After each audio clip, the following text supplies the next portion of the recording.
Council में ये कहा गया कि जब काउंसिल बनी, डीडीसी के इलेक्शंस हुए, काउंसिल बनी जिसमें चेयरपर्सन या वाइस चेयरपर्सन बने, उस वक्त वो जो काउंसिल थी उसकी बुनियाद जो थी वो इस तरीके से डाली गई कि बहुत सारा पैसा उसमें लगाया गया, पैसे के दमखम पे काउंसिल बनी।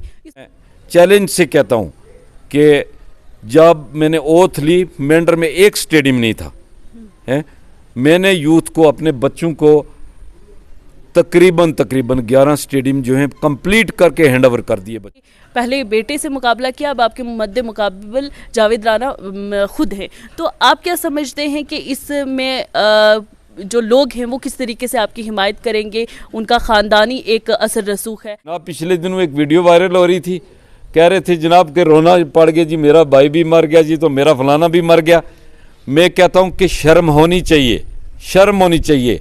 अवाम के बीच में अपने काम गिनवाओ, ना कि लोगों का हमदर्दियाँ जो है वो जताओ कि जनाब मेरा भाई भी मर गया तो मेरा भाई, वो तो मरना ही है। सब ने ये कहा कि इस जालिम को इस बीजी से खदेड़ के परे डालना है। तो हमने डीडीसी इलेक्शन में 5 की 5 सीटें हमने जीत ली, और आज मेंढर की अवाम जो बिल्कुल समझ चुकी है कि जावेद राना फ्री मेंढर को चाह रहे हैं कि ये बंदा बिल्कुल नहीं दिखना चाहिए, क्योंकि सब इलेक्शन में इसने डिफीट हासिल की। मेंढर की सियासत में आज़ाद उम्मीदवार के बतौर खड़े हुए इंजीनियर मोहम्मद इशफाक चौधरी, जिनके बारे में मुख्तसरन बताऊं कि डिस्ट्रिक्ट डेवलपमेंट काउंसिल के ये वाइस चेयरमैन हैं, और इनके बारे में मज़ीद अगर बताऊं तो ये डीडीसी इलेक्शन में पहली बार सियासत के मैदान में आए, और इनका मुकाबला जो था वो मेंढर की सियासत की अगर बात करें तो एक बड़ा चेहरा जावेद राना के बेटे ज़ीशान राना के साथ था, जिनको इन्होंने शिकस्त दी और अच्छी तादाद में जो है वो वोट लेकर कामयाब हुए। आज हमारे साथ मौजूद है, सबसे पहले तो इशफाक साहब, मैं द स्ट्रेट लाइन में आपका खैर मकदम करती हूँ।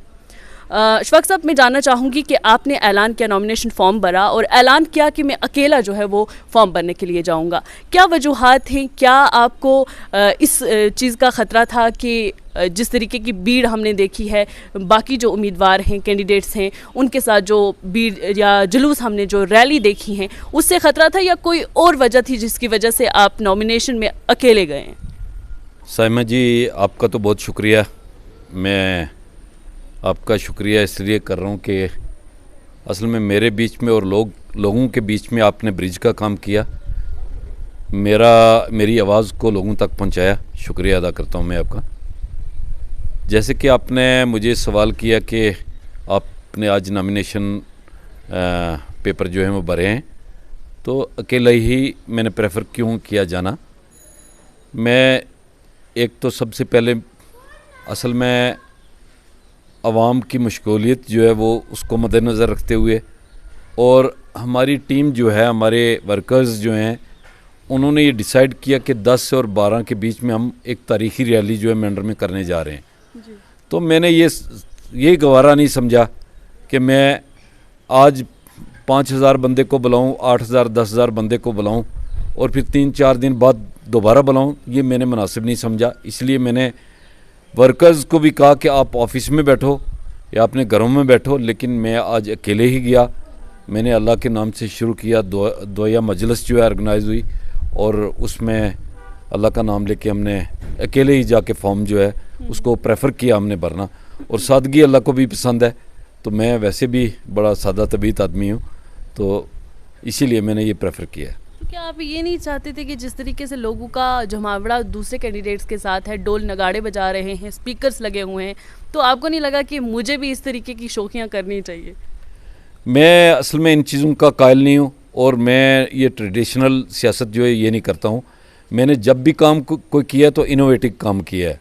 मेरा आइडिया, मेरे विचार जो हैं वो आम सियासतदानों से मुख्तलिफ होते हैं हमेशा, इसलिए मैंने प्रेफर किया कि मैं अकेले ही जाके नॉमिनेशन फॉर्म जो है वो भर दूँ। तो ये मैंने प्रेफर किया। प्लीज़, आप एक कॉन्ट्रैक्टर हैं, उससे पहले आप इंजीनियर रहे हैं, तो मैं बात करूं डॉक्टर शहजाद मलिक की, वो अक्सर कहते हैं कि सियासत के मैदान में अब कॉन्ट्रैक्टर्स जो हैं वो कूद पड़े हैं। और कल भी मेरी उनसे बातचीत हो रही थी, और उन्होंने बताया कि डीडीसी इलेक्शन और बीडीसी के इलेक्शन में 90% ऐसे उम्मीदवार थे जो कॉन्ट्रैक्टर्स थे, जो कि ठेकेदार थे पेशे से, और वो सियासी मैदान में जो है वो आ गए हैं। तो ऐसे में आप इस तनकीद को किस तरीके से देखते हैं? साइमा जी, मैं तो सबसे पहले आपको कहूँगा कि मैं कंट्रैक्टर तो बाद की बात है। सबसे पहले मेरी जो इंजीनियरिंग हुई है, ग्रेजुएशन हुई है, वो NIT श्रीनगर से हुई है। मैं एक इंजीनियरिंग ग्रेजुएट हूँ और मैंने जॉब भी किया 3 साल और उसके बाद इस्तीफ़ा पेश करके मैंने अपने जब अवाम के साथ खिलवाड़ देखा, जो सो कॉल लीडर जिन्होंने अवाम को एक जंगली जानवरों की तरह समझा हुआ था, तो ये चीज़ जो है मुझसे बर्दाश्त कभी नहीं हुई, हरगिज़ नहीं हुई। तो मैंने अपने आप को इस फील्ड में झोंकने का जो अज़म किया। अल्लाह का शुक्र हुआ कि DDC इलेक्शन जो है वो बड़े भारी मार्जिन से हमने इलेक्शन जीता। 10,000 के करीब मैंने वोट लिया और दूसरे हरीफ जो थे हमारे, उनके वोट्स भी आपके सामने हैं। तो अल्लाह का शुक्र हुआ कि मेरी आवाम जो है, अवाम मेंढर जो है, बग़यूर अवाम मेंढर की, उन्होंने मेरी बात को समझा और मेरे दिल की आवाज़ को, मेरे दुख दर्द को समझा कि ये बंदा क्या इसका मकसद क्या है और ये कहना क्या चाहता है। इस बात को समझ के लोगों ने मुझे DDC इलेक्शन में कहा कि भाई आपने DDC इलेक्शन लड़ना है। अल्लाह के करम फजल से हमने वो भी जीता।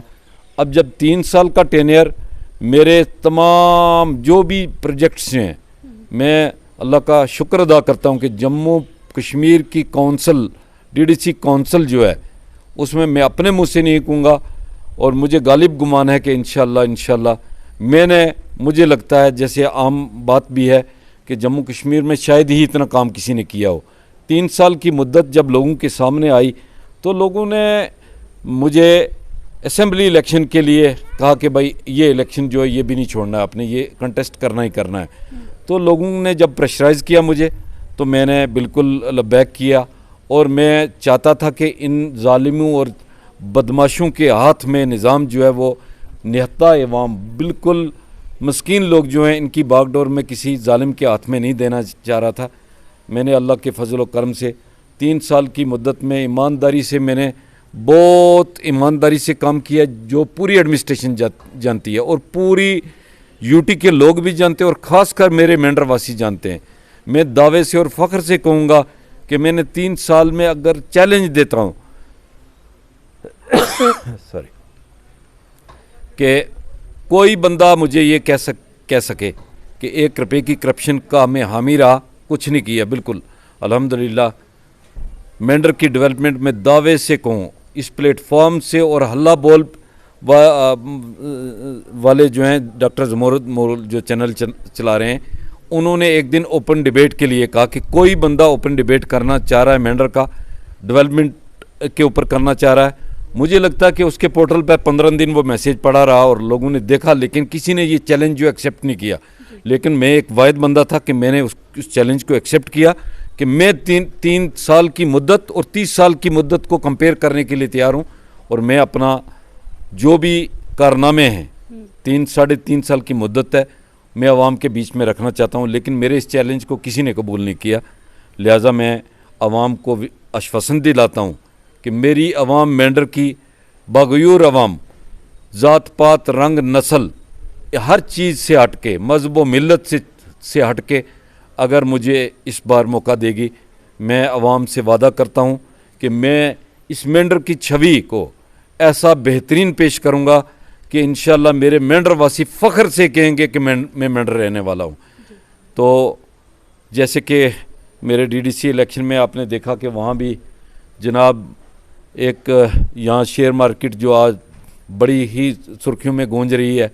उससे पहले शेयर मार्केट पे भी आएंगे, उससे पहले मैं एक चीज़ जानना चाहती हूँ। आपने काउंसिल की बात की, काउंसिल में ये कहा गया कि जब काउंसिल बनी, DDC के इलेक्शंस हुए, काउंसिल बनी जिसमें चेयरपर्सन या वाइस चेयरपर्सन बने, उस वक्त वो जो काउंसिल थी उसकी बुनियाद जो थी वो इस तरीके से डाली गई कि बहुत सारा पैसा उसमें लगाया गया, पैसे के दमखम पे काउंसिल बनी। इस पर क्या कहेंगे आप?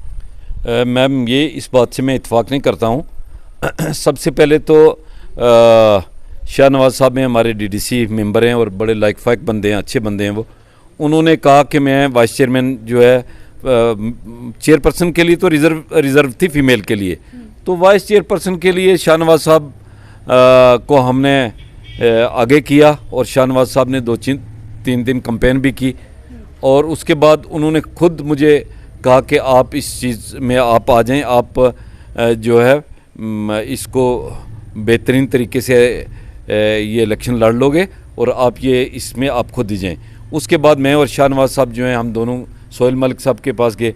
सोहेल मलिक साहब ने भी एक आध दिन कुछ कहा कि ठीक है जी देखता हूँ मैं क्या क्या करना क्या नहीं करना, लेकिन शाम को उन्होंने भी जवाब दिया। फिर अल्टीमेटली उन दो लोगों का विश्वास मैंने लिया हुआ था क्योंकि मैं उनके साथ चलना चाह रहा था।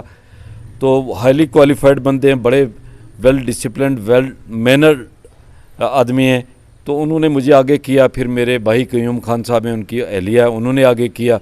सब भाइयों ने मुझे आगे किया और इंशाल्लाह सुम्मा इंशाल्लाह ये बेहतरीन तरीके से बहुत मार्जिन से मैंने इलेक्शन जीता। ऐसा कुछ नहीं है, जो जिसने ये बात कही है ये बेसलेस है और बिल्कुल मतलब इस हकीकत के साथ इसका कोई लेना देना नहीं है। जी, आपने जो अपना जो टेनवल चल रहा है अभी आपका वाइस चेयरपर्सन का डीडीसी के, तो इसमें बताएं कि अभी आपने मेंढर के लोगों के लिए क्या कुछ किए हैं, किस हद तक इनकी मुश्किलात को आसान करने की कोशिश की है? साइमा जी, मैं तो बड़े दावे से कहूँगा कि मुझे लगता है कि मैंने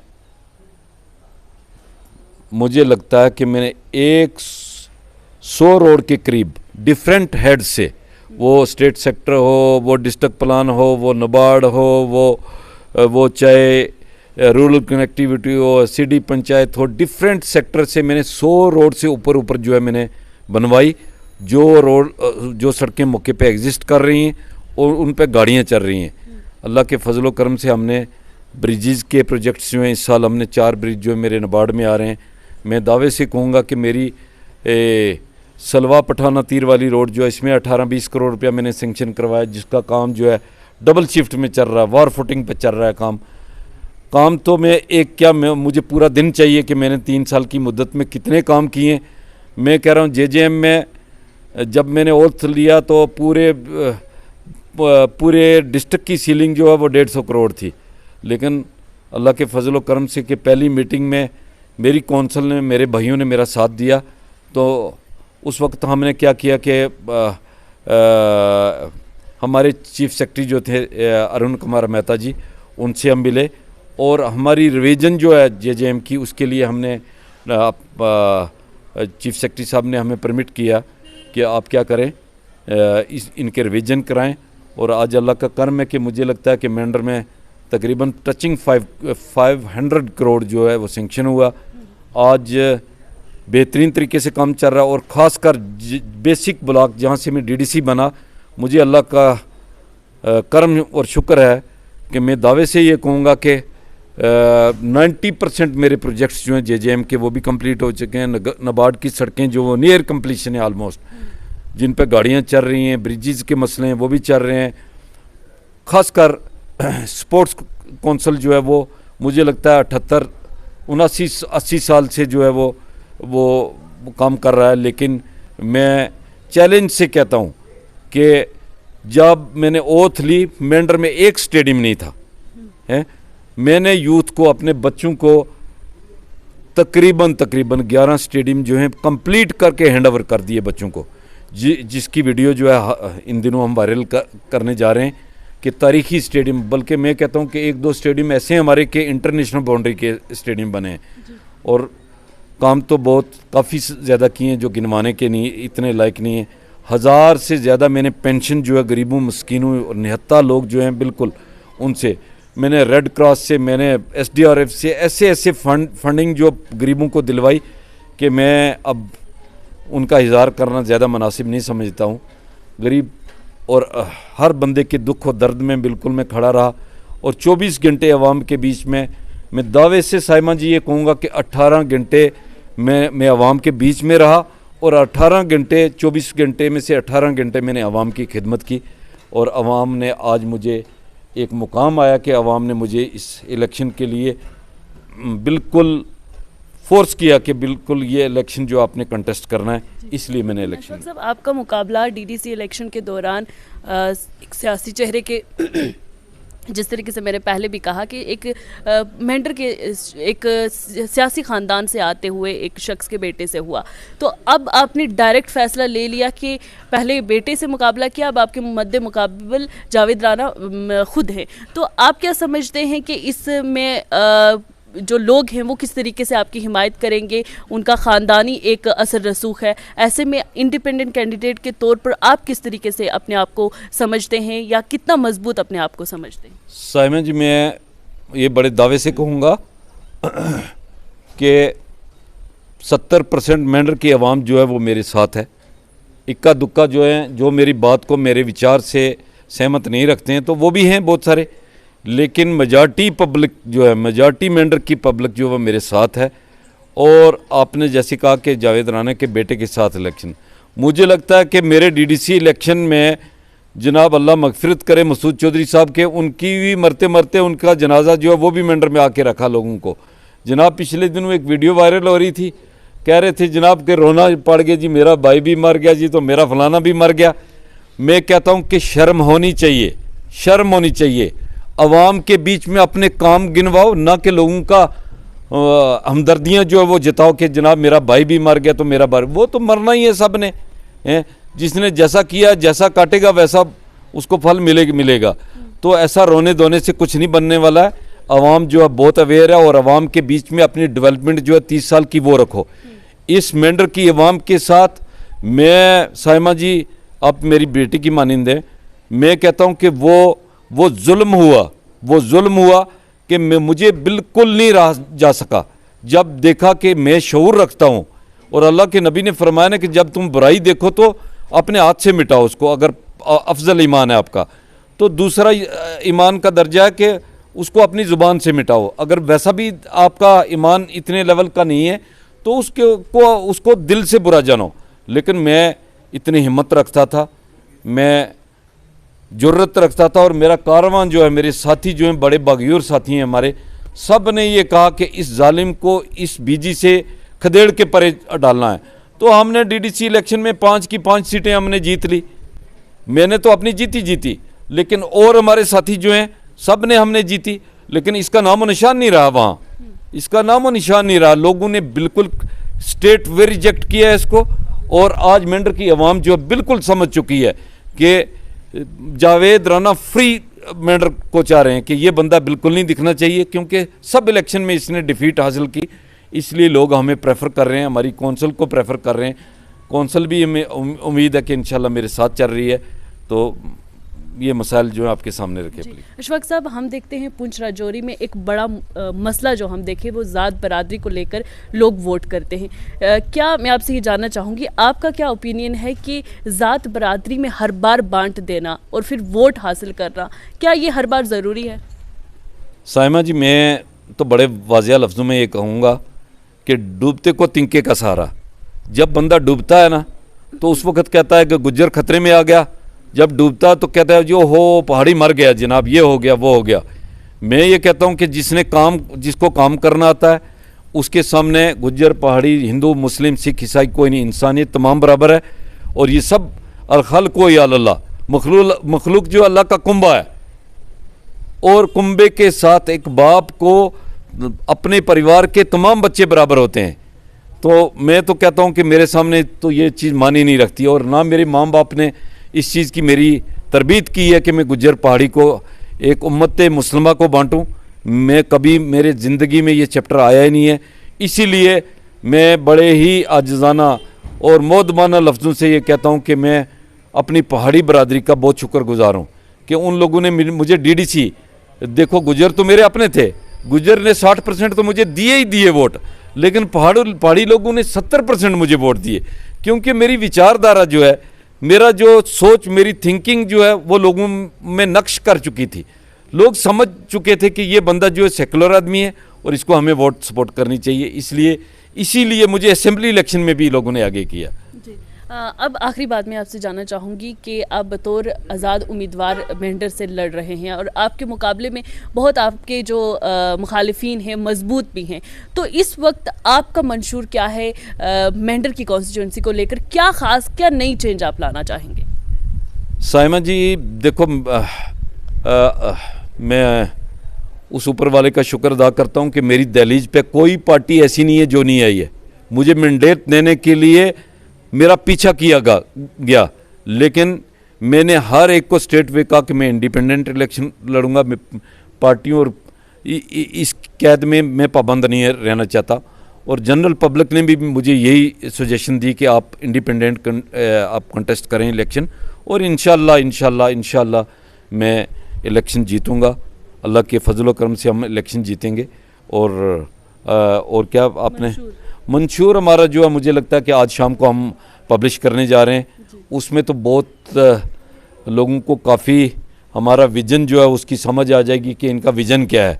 मैं अवाम में मेंढर को ये दावे से कहूँगा कि मेंढर जम्मू कश्मीर के नक्शे में ऐसा मेंढर पेश करूँगा, अपने 5 साल की मुद्दत में मेंढर को ऐसा नक्शा पेश करूँगा कि पूरी जैसे कश्मीर को देखने जाते हैं इसी तरह इंशाल्लाह मेरी मेंढर को देखने के लिए भी डिफरेंट यूटीज़ के डिफरेंट कॉर्नर्स से लोग जो है मेंढर को देखने आएंगे। चलो, बेहद शुक्रिया। ये थे हमारे साथ इंजीनियर अशफाक चौधरी, जिनका कहना है कि चेंज ये भी लाना चाहेंगे जिस तरीके से बाकी जो लीडरान हैं, बाकी उम्मीदवार हैं जो वो दावा करते हैं मेंढर कॉन्स्टिट्यूंसी को लेकर। बहरहाल इसका फैसला 8 तारीख को होगा। 8 अक्टूबर को अवाम फैसला लेगी कि किस को चुना गया है और कौन है जो चेंज मेंढर में ला सकता है।